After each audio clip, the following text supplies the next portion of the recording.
Hello, y'all. I'm going to talk about the market revolution today. So, if you haven't already read the textbook chapter, just do that before you watch this video because I'm not going to really explain what the market revolution was. I just kind of want to talk about some of the main impacts. So, the market revolution used to be called like the industrial revolution, but now we call the industrial revolution what happened after the Civil War. So when we look at industry after the Civil War, that's the industrial revolution. Pre-Civil War is now known as the market revolution.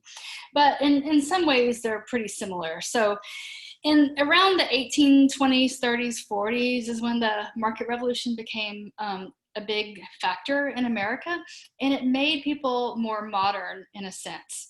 So more people were working like in factories and less people were self-sufficient farmers. That's kind of one of the biggest changes. When people began to work for other people, they tended to not rely on the cycles of nature as much. So if you were a farmer, and your whole family was involved in, farming, it was like a family thing. Your life kind of relied on nature. So in the summer, you would be, working in the fields for a longer time, planting things. In the fall, you would harvest. In the winter, you would stay inside more. This is when people tended to make more babies. So you can even see like childbirth patterns were kind of affected by nature. You had different jobs to do depending on what time of year it was. It didn't matter what time it was. What mattered is if the sun's up or not. So after the market revolution, people began to rely more on like the time and clocks and doing the same thing every day. So they had to be at work at 8 a.m., say, work for 14 hours, come home. It was like that like every day of the year. Didn't matter what season it was. So people began to have like less of a connection to nature. It didn't affect them as much. And of course there were still farmers. I'm not trying to imply that everybody became like a wage worker. But one of the biggest changes is that a lot of people became wage workers. The market revolution created like mass production, so people were able to have the same products as other people living maybe in a different state. You would have the same thing.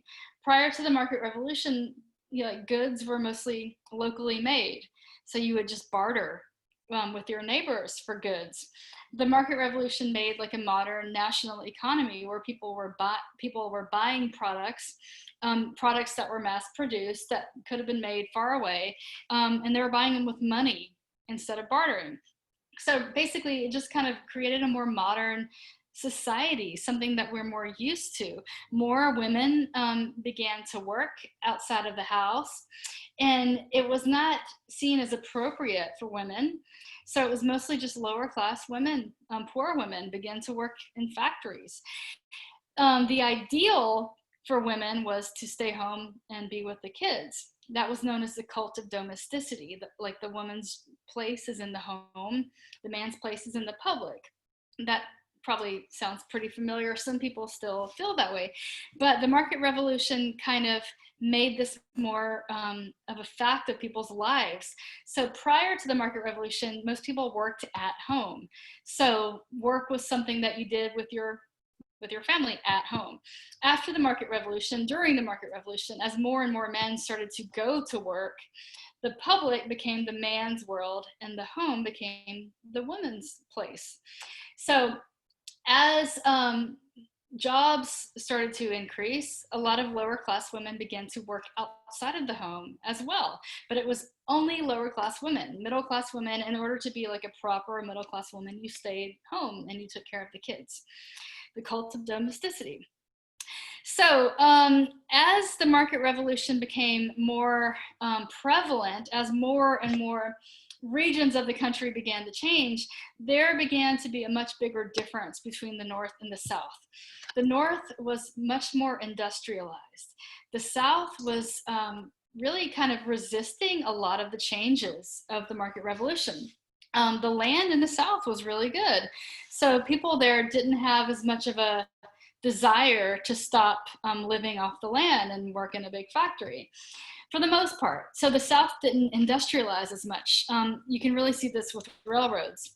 The South only had like 2 major railroads by the time of the Civil War. The North had a ton of railroads. So you can kind of see the different priorities in the regions. So as the North and South became more different from one another, they became more connected at the same time. So the South was mostly agricultural, the North was mostly industrial. So they became very, very connected, particularly when it came to cotton. And y'all need to watch that, that short video about the effects of the cotton gin and how that impacted slavery. Make sure you watch that. Slavery became much more important after the invention and mass production of the cotton gin, because now for the first time it was profitable to grow cotton, and it hadn't really been that way in the past because it was too labor intensive. So the cotton gin made cotton much more important for the Southern economy, and that's one reason why the South didn't industrialize. People there were like, I can just grow cotton and make a ton of money off that. Why would I need to do anything else? So with cotton becoming so important, we now see a kind of a division between the Upper South and the Lower South. The Lower South, like Mississippi, Alabama, Georgia, Texas, those were the good cotton growing areas. The Upper South, not so much. So people in the Upper South who had slaves, a lot of them began to sell their slaves to people in the Lower South, because people in the Lower South were desperate for slaves. The international slave trade had been banned by this time, so there were no new slaves being brought from Africa. So domestically, slaves began to, there was almost like a shortage, people thought, within the country. So people in the Upper South found that they could sell their slaves for a lot of money to desperate people in the Lower South who wanted to grow more cotton. So this became, when a slave was sold to the Lower South, they called it being sold down the river. Like, I'm being sold down the river. And it was a terrible thing. It meant that they were being separated from their families. And it also meant that they would have to go work in a much harsher environment, doing much harsher work. So working in the cotton fields was not something that was easy by any means. So slaves were scared of being sold down the river. And a lot of times the threat of that was used as to keep them in line. So the Upper South and the Lower South began to be more different. More slaves began to concentrate in the Lower South. The Upper South began to have less of a reliance on slave labor. Remember that, it's important. So the North and South, as they became more different, they became more connected, because the North was creating all these factories. The first factories that they created were textile factories, where they produced like cloth and clothes. And what do you use to produce cloth and clothes? You use cotton. So the cotton was coming from the South.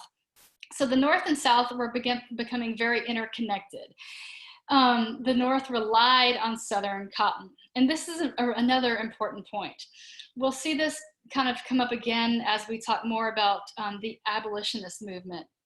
But a lot of people in the North began to sort of not agree with slavery. They began to speak out against slavery. But at the same time, they were using products that were made by slave labor. So there's this sort of reliance on slavery. Even in the North, they're relying on slave labor, even though many of them were against it. And even though it had been banned in the North, it was still very important to the Northern economy. So one more thing I want to say, I'm going to try to keep this one short. As the need for cotton growing land became more and more important, we see more Native Americans being pushed out of the cotton growing areas of the South.